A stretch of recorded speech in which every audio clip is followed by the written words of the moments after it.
बिस्मिल्लाहिर्रहमानिर्रहीम। V lookup और S lookup में डिफरेंस और लार्ज डाटा, अगर कंपनी का कोई डाटा हमारे पास है या बैंक्स वगैरह का, तो उसमें कैसे लगाएंगे इजी तरीके से, ये आज की इस वीडियो में सीखने को मिलेगा। फर्स्ट जो देख रहे हैं चैनल को सब्सक्राइब, वीडियो को लाइक करें। माइक्रोसॉफ्ट एक्सेल को ओपन करेंगे और यहाँ पर हमारे पास employee ID, employee name, department, title, hire date, इसी तरह कॉलम्स बने हुए हैं हमारे पास। ठीक है जी। अब ये लास्ट यहाँ तक इतने कॉलम्स बने हुए, और रॉ की बात करें तो ये जितनी भी रॉ होंगी, अभी हमारे पास ये तकरीबन 20, 25, 30 तक डाटा है।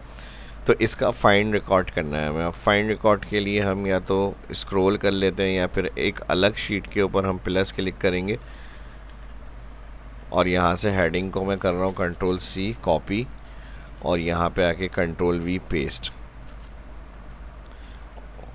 All select, control alter V, column with के साथ पेस्ट।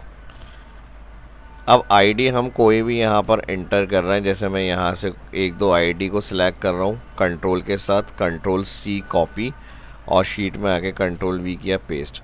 अब इन आईडी का डेटा हमें सर्च करना है यहाँ।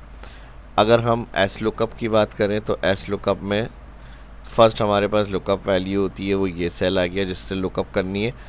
लुकअप एरे अब इसी शीट में भी डाटा हो सकता है, अलग शीट में भी हो सकता है।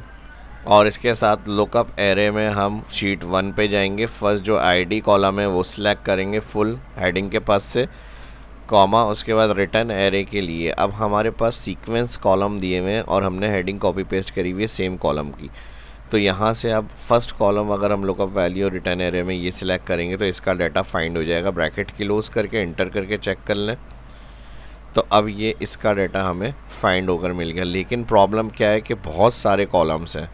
अगर हम इस तरफ की बात करते हैं तो फिर इसके लिए क्या सोल्यूशन होगा? इसके लिए सोल्यूशन ये होगा कि जहाँ पर हमने अपना कोड सेल सेलेक्ट करा है ये, ठीक है जी, A2 जो यहाँ पे शीट का सेल है, इसे हमने कॉलम वाइज एब्सोल्यूट रखना है, 3 टाइम F4।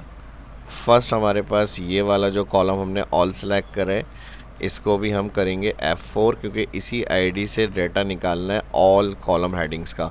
तो अब ये वाला जो सिंगल रिटर्न एरे में हमने कॉलम सेलेक्ट किया था नेम के लिए कि भाई नेम का कॉलम निकालना है, तो इसकी जगह पर हम यहाँ पर अगेन कॉमा कर रहा हूँ मैं, इसको रिमूव कर दी मैंने रेंज को। तो अब मैं यहाँ से दोबारा शीट पे जाऊँगा 1 और यहाँ से all column full reference select करूँगा। ठीक है जी। ये तरीका होता है जब बहुत सारे कॉलम्स होंगे, इस तरह से आपने फिर पूरी रेंज रिटर्न एरे में सिलेक्ट करनी है, ब्रैकेट क्लोज करना है और एंटर करना है। अब देखिए कुछ भी नहीं करना पड़ा, सिंपल ही सिर्फ सिलेक्शन बना के एंटर किया है, ड्रैग हो गई रेंज हमारी, ऑल डाटा आ गया और सेम एज इट इज़ वही रिकॉर्ड आ रहा है जो हमें यहाँ पे चाहिए। तो ये इसका बेनिफिट है। यहाँ से अब आपने इसको सिंपली ड्रैग करना है। ड्रैग के लिए मैंने एब्सोल्यूट वगैरह की रेंज, फर्स्ट लुकअप आईडी, और ये मैंने एरे जो था इसका भी मैंने समझा दिया था, इसको बस हमने ड्रैग करना है।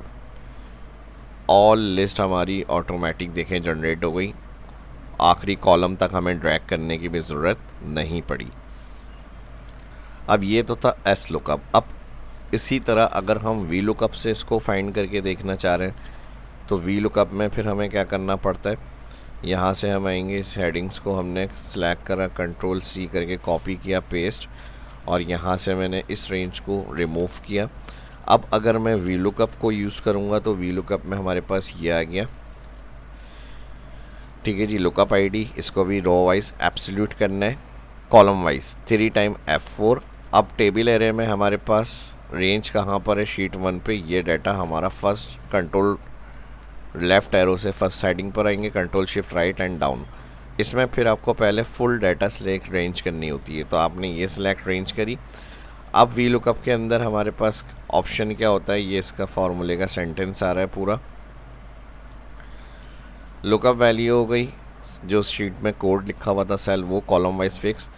फिर उसके बाद इसका सेकंड ऑप्शन होता है टेबल। टेबल एरे वो डेटाबेस जिसके अंदर से सर्च करना है, तो ये डेटाबेस सर्च के लिए आ गया, F4 कर दिया मैंने इसको। अब लेकिन प्रॉब्लम क्या आएगी, कॉमा के बाद कहेगा कॉलम, कौन से कॉलम का रिकॉर्ड है, तो हमारे पास एम्प्लॉय नेम है, नेम, डिपार्टमेंट, जॉब टाइटल। तो अब इस तरह हमें फिर हर दफ़ा कॉलम इंडेक्स के लिए यहाँ पर चेंजेस करनी पड़ेगी।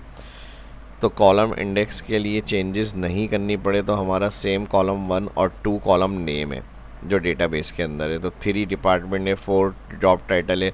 तो हम इस जगह पे कॉलम फंक्शन इजी करने के लिए लगा सकते हैं। कॉलम क्या करता है, फार्मूला जिस कॉलम में लगा रहे हैं उसका कॉलम नंबर रिटर्न करेगा। अब यहाँ पे अगर कॉलम लगेगा तो ये 2 कॉलम हो गया, यहाँ लगेगा 3 कॉलम हो गया। तो ये कॉलम फार्मूला जब हम राइट फिल करेंगे हर कॉलम नंबर को चेंज करेगा और उस हिसाब से डाटा फाइंड हो जाएगा। फिर यहाँ पे कॉमा, तो लास्ट में वी लुकअप का ऑप्शन आता है, ट्रू, अप्रोक्सीमेट या फॉल्स। तो यहाँ पर हम लगाएंगे फॉल्स और ब्रैकेट किलोस और एंटर। अब इस फॉर्मूले से जब हम राइट लाएंगे तो देखिए सेम काम वही वाला होगा, फाइनेंस आ गया और एब्सोल्यूट वगैरह जिस तरह मैंने बताया उसी तरह से सारी चीज़ें रखनी है। बस इसको आपने फिर ड्रैग करना होता है राइट लास्ट कॉलम तक।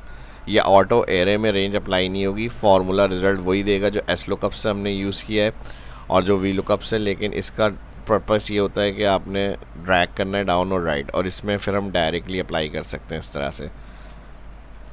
तो कौन सा फार्मूला इजी लगा एस लुकअप अगर लार्ज डाटा के ऊपर अप्लाई कर रहे हैं या वी लुकअप, मुझे कमेंट सेक्शन में लाजमी बताएं। फर्स्ट जो देख रहे हैं चैनल को सब्सक्राइब करें और जो देखना सीखना चाहते हैं उसके लिए भी कमेंट करें। आने वाली वीडियोस टॉपिक से रिलेटेड अपलोड करेंगे। मिलते हैं नेक्स्ट वीडियो में। अल्लाह हाफिज़।